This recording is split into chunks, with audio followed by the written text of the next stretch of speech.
Сәлем, бүгінгі видеода мен мұраға қалған кредитті төлеу керек па, төлеу керек емес па, сол туралы айтып кететін боламын. Ең алдымен адам қайтыс болған кезде оның артында кредит бар ма, жоқ па, соны қарау керек. Егер де сол адамның артында кредит болатын болса, ондай кезде мұраны кім қабылдап алады? Сол адамның, қайтыс болған адамның. Сол адам сол кредитті төлейді. Бұл жерде мынандай жағдайларға мән беру керек.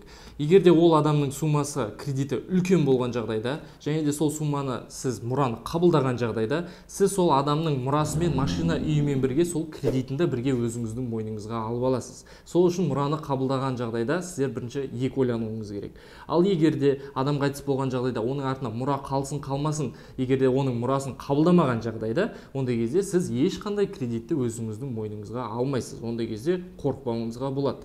Көп жағдайларда біз қараймыз, осы банктер немесе коллекторлары көбінесе осы қайтыс болған адамның туыстарына звондап, сен осы кредитті төлеуге міндеттісің деп сол адамдардың мойнына ілуге тырысады.